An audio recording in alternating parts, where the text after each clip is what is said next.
நான் சாதா ஐஸ்வர்யா மோகன் இல்ல, அகோரி ஐஸ்வர்யா மோகன். நான் அருள் வாக்கெல்லாம் சொல்ல போறேன். இப்படி நம்மளும் கிளம்பிடலாம் போலங்க. இப்ப நடக்கிற விஷயங்கள் எல்லாத்தையுமே பார்க்கும்போது இப்படித்தான் வந்திருக்கு. சோசியல் மீடியாவை ஓபன் பண்ண முடியல. ஓபன் பண்ணாலே அகோரி கலையரசனோட வீடியோ தாங்க எங்க பார்த்தாலுமே வந்திருக்கு. இவர் தான் நிறைய யூடியூப் சேனல்ஸ்க்கு வந்து இன்டர்வியூ வந்து கொடுத்துட்டு வந்துட்டு இருக்காரு. இன்னைக்கு நம்ம வீடியோல இந்த விஷயத்த பத்தி தான் வந்து பார்க்க போறோம். இந்த அகோரி கலையரசனை வந்து பார்க்கும்போது இவர் மூஞ்சி எங்கேயோ பார்த்த மாதிரியே இருக்கே அப்படின்னு சொல்லிட்டு நம்ம எல்லாத்துக்குமே வந்து தோணும். உண்மைதாங்க. இவர் அகோரி ஆறதுக்கு முன்னாடி ஒரு சாதாரண மனுஷனா தான் வந்து இருந்திருக்காரு. இவரும் இவரோட ஒய்ஃபு யூடியூப் சேனல் ஆரம்பிச்சு அதுல வந்து நாட்டுப்புற கலைகளை வந்து பறைசாற்றும் விதமா நிறைய வீடியோஸ் வந்து போட்டிருக்காங்க, நிறைய டிக்டாக் பண்ணிருக்காங்க. எல்லா விஷயத்தையும் பண்ணி நார்மல் லைஃப் தான் வந்து லீட் பண்ணிட்டு இருந்திருக்காங்க. 19 வயசுல இவருக்கு வந்து கல்யாணம் ஆகி கிட்டத்தட்ட 3 குழந்தைங்க வரைக்கும் வந்திருக்கு. இப்படி இருக்கும்போது தான் திடுப்புன்னு இவர் என்ன பண்ணிருக்காருன்னா வேலை தேடி மும்பைக்கு வந்து போனாராம். மும்பைக்கு போகும்போது ஒருத்தர் வந்து கூப்பிட்டு, என்னப்பா நீலாம் இங்க இருக்க வேண்டிய ஆளே இல்லை, நீ எங்கேயோ இருக்க வேண்டிய ஆள் அப்படின்னு சொல்லிட்டு அவர்கிட்ட ஒரு சில விஷயங்கள் வந்து சொன்னாராம். இதை வந்து கேட்டுட்டு உடனே அந்த கலையரசன் என்ன பண்ணாராம், திரும்ப வந்து காசிக்கு போனாராம். காசிக்கு போய் நிறைய அகோரிகளை வந்து மீட் பண்ணி அது மூலமா வந்து அவருக்கு நிறைய பவர் வந்து கிடைச்சிருச்சான். இது எந்த அளவுக்கு பவர்னு பார்த்தா, ஒருத்தவங்க கையை பார்த்தாலே அவங்களோட சாவு எப்ப வரும், அது சாதாரண சாவா என்ன சாவா அப்படின்னு வந்து சொல்லிடுவாராம்.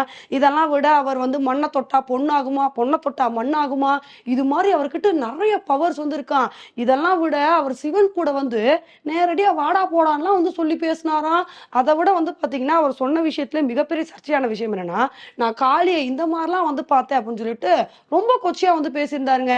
இந்த மாதிரி இவர் பேசின வீடியோ தான் சோசியல் மீடியால பயங்கர ட்ரெண்டிங்கா வந்து போயிட்டு இருந்துச்சு. இப்ப இந்த மாதிரி இவர் சொல்றத பார்த்து சிவனடியார்கள் நிறைய பேர் வந்து பாத்தீங்கன்னா எதிர்ப்பு தெரிவிக்க ஆரம்பிச்சிட்டாங்க. என்னப்பா இவரு, எப்படியோ இவர் பாட்டுக்கு அகோரி மாதிரி வேஷத்தை போட்டுட்டு இந்த மாதிரி கொச்ச கொச்சையா வந்து பேசிட்டு இருக்காரு. இவரெல்லாம் உண்மையான அகோரியா? 19 வயசுல கல்யாணம் பண்ணிக்கு வாரான், பிள்ளை பெத்துக்கு வாரான், அதுக்கப்புறம் அகோரின்னு வந்து சொல்லிக்கு வாரான். இவர் சொல்றதெல்லாம் நம்புற மாதிரியா வந்திருக்கு. இவர் சொல்றதெல்லாம் நம்பவே கூடாது, இவரை சும்மா விடக்கூடாது, மக்கள் வந்து இவரை துரத்தணும் அப்படின்னு சொல்லிட்டு நிறைய பேர் இந்த மாதிரி கருத்துக்களை வந்து பதிவு பண்ண ஆரம்பிச்சிட்டாங்க.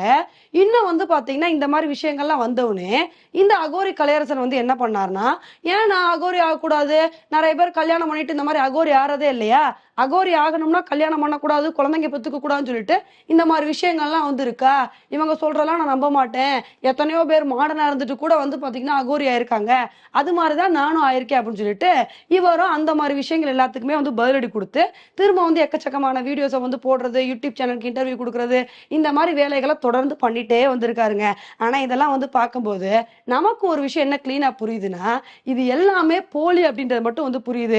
ஏன்னா கலையரசன் அவர்கள் வந்து உண்மையான அகோரியாவே இருக்கட்டும், அவருக்கு நிறைய பவரே வந்து இருக்கட்டும், ஆனா அந்த மாதிரிலாம் வந்து பவர் இருக்கும்போது ஏன் இவரா யூடியூப் சேனல்ஸ்க்கு போய் வாண்டடா போய் என்கிட்ட அந்த சக்தி இருக்கு இந்த சக்தி இருக்குன்னு சொல்லிட்டு ஏன் இந்த மாதிரி வந்து பேசணும்? இவர்கிட்ட இவ்வளவு தூரம் சக்தி இருந்துச்சு அப்படின்னா மக்களே ஆட்டோமேட்டிக்கா தேடி வருவாங்களா இல்லையா?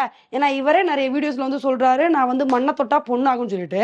ஒரு ஜேர்னலிஸ்ட் வந்து கேட்கிறாரு, எங்க தொடுங்க பொண்ணாகுதான்னு பார்க்கணும், நான் அந்த மாதிரிலாம் யூஸ் பண்ணக்கூடாது, நான் சாதாரணமாலாம் அப்படிலாம் யூஸ் பண்ண மாட்டேன்னு சொல்லிட்டு அப்படியே பேக் அடிக்கிறாரு. இதெல்லாம் பார்க்கும்போதே கிளீனா வந்து புரியுது, ஏதோ கண்டென்ட்டுக்காண்டி இந்த மாதிரி வந்து பேசுறாங்கன்னு சொல்லிட்டு.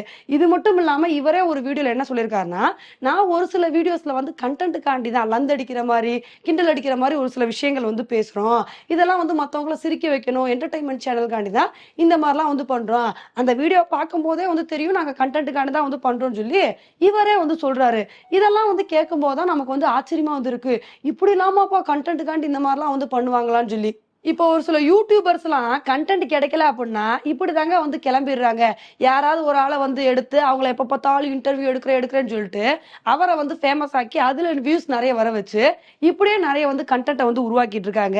இப்படிதான் கொஞ்ச நாளைக்கு முன்னாடி ஒரு குடும்ப பிரச்சனையை வந்து பெரிய கண்டென்ட் ஆக்குனாங்க. இந்த பிரிக்யா அப்படின்றவங்க வந்து என்ன பண்ணுவாங்கன்னா, ஒரே வீட்டுல இருப்பாங்களாம், ஒரே ஐடி வந்து யூஸ் பண்ணுவாங்கன்னா, கேட்டா வந்து பாத்தீங்கன்னா சண்டை, அப்பாவும் மகளும் ஒரு மாதிரி வீடியோஸ் போடுவாங்க, அம்மாவும் மகனும் ஒரு மாதிரி வீடியோஸ் போடுவாங்கன்னு சொல்லிட்டு இந்த மாதிரி வந்து கிளப்பி விட்டாங்க. அந்த பொண்ணை போய் வந்து இன்டர்வியூ எடுக்கிறது, அவங்க குடும்ப பிரச்சனையை பத்தி பேசுறேன்னு சொல்லிட்டு அதை பெரிய இஷ்யூ ஆக்குனாங்க. அந்த பொண்ணு கூட வந்து இன்டர்வியூக்கெல்லாம் ஒரு இன்டர்வியூக்கே 30,000க்கு மேல வந்து கேட்குமா. இந்த மாதிரிலாம் வந்து பாத்தீங்கன்னா ஒண்ணுமே இல்லாத கண்டென்ட்டை வந்து ஊதி ஊதி பெருசாக்கி வேணும்னே வியூஸ்காண்டி இந்த மாதிரிலாம் வந்து பண்றாங்க. இதெல்லாம் வந்து பார்க்கும்போது தாங்க நமக்கு அந்த அளவுக்கு மனசு கஷ்டமா இருக்கு. ஏன்னா ஒரு சில யூடியூபர்ஸ் வந்து அந்த அளவுக்கு ஒரு வீடியோ இன்ஃபர்மேட்டிவா போடணும்னு சொல்லிட்டு நிறைய அனலைஸ் பண்ணி மக்களுக்கு ஒரு நல்ல கருத்தை கொடுக்கணும்னு சொல்லிட்டு அவ்வளவு தூரம் வீடியோஸ் போடுறாங்க. ஆனா அந்த மாதிரி வீடியோஸ்க்கு வந்து 10,000 வியூஸ்க்கு மேல வர மாட்டேங்குது. ஆனா இந்த மாதிரி ஒண்ணும் இல்லாத கண்டென்ட்டுக்கு வந்து மில்லியன் கணக்குல வியூஸ் வருது அப்படின்னு நினைக்கும் போதுதான் உண்மையிலே வந்து ஆச்சரியமா வந்திருக்கு. இதுக்கெல்லாம் காரணம் வந்து மக்கள் தான். மக்கள் எந்த விஷயத்த வந்து விரும்பி பார்க்குறாங்களோ, அத வச்சு கன்டென்ட்ட வந்து கிரியேட் பண்ணி, இந்த மாரி வீடியோஸ வந்து போட ஆரம்பிச்சுருவாங்க. இது எப்பதான் வந்து பார்த்தீங்கன்னா, கொஞ்சம் ஸ்டாப் ஆக போதோ தெரியல. ஆனா மக்கள் விரும்பி பார்க்குற வரைக்கும் இதே மாரியே புது புது கன்டென்ட் வந்து உருவாயிட்டு தான் வந்து இருக்கும். பொறுத்து வந்து பார்க்கலாம் இந்த விஷயத்துல அடுத்து என்ன வந்து நடக்குதுன்னு சொல்லிட்டு. ஓகே ஃப்ரெண்ட்ஸ், இந்த அகோரி கலையரசன் பேசின விஷயத்த பத்தி நீங்க என்ன நினைக்கிறீங்க அப்படின்றத என்னோட கமெண்ட் செக்ஷன்ல வந்து போடுங்க. இதே மாரி இன்னொரு உங்கள வந்து மீட் பண்றேன். Bye friends.